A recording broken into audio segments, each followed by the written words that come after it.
दोस्त नमस्कार। अभी करंट में जो वैकेंसी आई है वो Uttar Pradesh power corporation limited UPPCL की तरफ से नोटिफिकेशन आया है, जो कि डिटेल ऑफ कैटेगरी वाइज की वैकेंसी बात कर लेते हैं हम। तो टोटल जो है 3 कैटेगरी में वैकेंसी आई है। जो पहला है इंजीनियरिंग कैटेगरी में इलेक्ट्रिकल पावर में आई है, असिस्टेंट इंजीनियर ट्रेनिंग की वैकेंसी है। और ये इलेक्ट्रिकल पावर में अनरिजर्व में 24, जनरल में आई है। और ईडब्ल्यूएस कैटेगरी में 7 पोस्ट आई है, ओबीसी में और नॉन क्रीमी लेयर में 14 है, और एससी में जो है 30 वैकेंसी आई है, एसटी में 0 आई है। सेकंड जो है असिस्टेंट इंजीनियर ट्रेनिंग में इलेक्ट्रॉनिक्स एंड टेलीकम्युनिकेशन में अनरिजर्व में 8, और इसके बाद ओबीसी में 1, ओबीसी में 2 आई है, ईडब्ल्यूएस में 1 आई है, एससी में 3। Assistant manager training computer science information technology में अनरिजर्व में आई है, टोटल जो है 12 पोस्ट, ईडब्ल्यूएस में 2 पोस्ट है, ओबीसी नॉन क्रीमी लेयर में 6 है, और एससी में 4 है, एसटी में 0 है। जो ये कॉरपोरेशन जो है रिजर्व करता है कि right to increase and decrease the number of vacancy as per requirement. जैसा रिक्वायरमेंट होगा वैसे नंबर ऑफ वैकेंसीज इंक्रीज भी हो सकती है और डिक्रीज भी हो सकती है। इसके बाद हम पे स्केल की तरफ बात कर लेते हैं। तो पे स्केल में एज पर 7 पे कमीशन के अनुसार आपका पेमेंट होगा, और जो पेमेंट है पे मैट्रिक्स 10 के लेवल के अनुसार 59,500 मैक्सिमम लेवल होगा। और अदर अलाउंस भी मिला जाएगा, जैसे मेडिकल और सारे अलाउंस मिल जाएगा, एचआरए एज पर यूपीपीसीएल के अनुसार।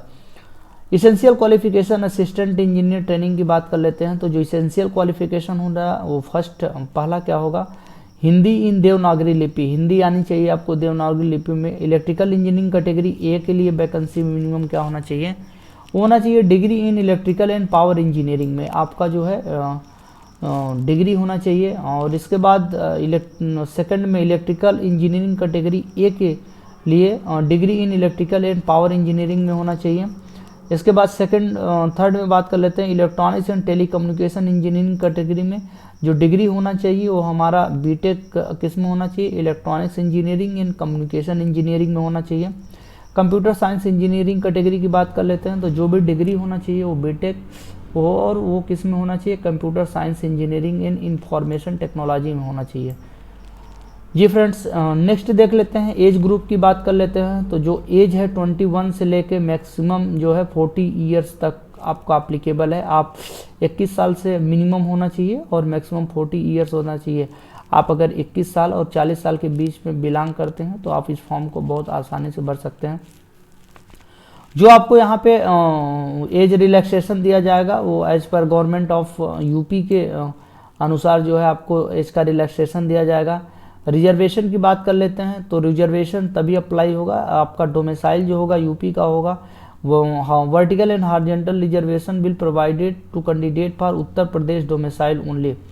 ठीक है, अगर आपका डोमिसाइल आपका जो निवास प्रमाण पत्र है वो यूपी का होगा तभी आपका रिजर्वेशन अप्लीकेबल होगा।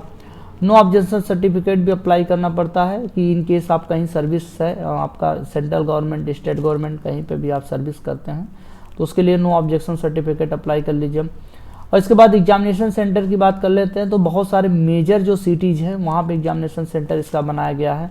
जैसे उत्तर प्रदेश में की बात करते हैं तो इलाहाबाद, अलीगढ़, वाराणसी, आगरा, कानपुर, बरेली, लखनऊ, गाज़ियाबाद, मेरठ, झांसी, मुजफ्फरनगर, ग्रेटर नोएडा, यहाँ से पर जो है एग्जामिनेशन सिटी बनाया गया है। एग्ज़ाम का पैटर्न क्या होने वाला है दोस्तों, एग्ज़ाम का पैटर्न जो है वो 75 क्वेश्चन आने वाले हैं टोटल। बैचलर डिग्री 75% जो क्वेश्चन होंगे वो होंगे आपके बैचलर इंजीनियरिंग से बीटेक से वो लेवल पे क्वेश्चन, और 10% क्वेश्चन होंगे आपके जनरल नॉलेज से, और 10% क्वेश्चन जो होंगे रीजनिंग एप्टीट्यूड से, और 5% क्वेश्चन होंगे जनरल हिंदी से। बाकी सभी जो क्वेश्चन होंगे वो 1 मार्क्स के होंगे। अगर आपका इन द केस आप रॉन्ग होता है आंसर तो आपका 25% मीन्स 1/4 आंसर आपका कटेगा। और सिलेबस की बात कर लेते हैं। तो सिलेबस कोई डिसिप्लिन जो है वो गेट के सिलेबस के अनुसार, जो गेट का 2021 पेपर होगा, the syllabus will be various discipline will be same as the GATE 2021, GATE के अनुसार होगा। अप्लीकेबल कम्स प्रोसेसिंग फ़ीस की बात कर लेते हैं। तो अगर आप एससी कैंडिडेट से डोमिसाइल से बिलोंग करते हैं यूपी के, तो आपका जो टोटल फीस होने वाला है वो एप्लीकेशन फ़ीस 826 रुपया जीएसटी इंक्लूडेड है। अगर जनरली कैटेगरी या ओबीसी में आप बिलोंग करते हैं नॉन क्रीमी लेयर में, तो आपका जो फीस होने वाला है वो 1180 रुपया है जीएसटी इंक्लूड करके। और इसके बाद पीएच कैंडिडेट्स हैं आप तो 12% जीएसटी इंक्लूड है, और कैंडिडेट आप अदर स्टेट है तो आपका 1880 जीएसटी इंक्लूड करके है। अदर कैंडिडेट से अप्लाई करते हैं। पेमेंट करने का जो मेथड्स है दो, application cum processing fee through the pen. आप किस किस माध्यम से पेमेंट कर सकते हैं, एटीएम से, debit card, credit card, net banking, इन सब माध्यम से आप पेमेंट कर सकते हैं यहाँ पे। इसके बाद हाउ टू अप्लाई कैसे करना है। अप्लाई करने के लिए आप www.uppcl.org पे जाके अपना रजिस्ट्रेशन करके लॉगिन कर सकते हैं। लॉगिन करेंगे तो एप्लीकेशन फॉर्म फुल सबमिट कर लेना है। जो सबमिशन का ओबीसी नॉन क्रीमी लेयर है तो उसमें आपका जो सबमिशन डॉक्यूमेंट्स है बिफोर 31/3/2020 तक जो डोमिसाइल है वो आपका जो है बन जाना चाहिए, मतलब सर्टिफिकेट लगा देना है, तभी आप जो है उस रिजर्वेशन का पूरा भरपूर फ़ायदा ले पाएंगे। इम्पॉर्टेंट डेट्स की बात कर लेते हैं दोस्तों। इम्पॉर्टेंट डेट में जो है ऑनलाइन सबमिशन एप्लीकेशन डेट जो है स्टार्ट हो गया है 11/1/2022 से लेके 31/1/2022 तक होगा। इसके बाद जो पेमेंट है वो net banking, debit card, credit card जो ऑनलाइन मोड है वो सेम है 11/1/22 से लेके 31/1/2022 तक आप ऑनलाइन मोड से पेमेंट कर सकते हैं। कुछ बच्चे ऐसे हैं जो चालान से पेमेंट करना चाहते हैं या एप्लीकेशन फ़ी थ्रू द चालान से अगर करना है तो चालान बनाने के बाद उनको 2 दिन से 3 दिन का एक्स्ट्रा टाइम दिया जा रहा है। 11/1/2022 से लेके आप 2 फरवरी तक 22 में भर सकते हैं इस फॉर्म को। सीबीटी जो कंप्यूटर टेस्ट होता है, बेस टेस्ट होता है, CBT last week of February 2022 में होने का पूरा संभावना है। अगर आपको किसी भी प्रकार का सपोर्ट चाहिए तो आप हेल्प डेस्क 821@gmail.com पे मैसेज करके यहाँ से हेल्प ले सकते हैं।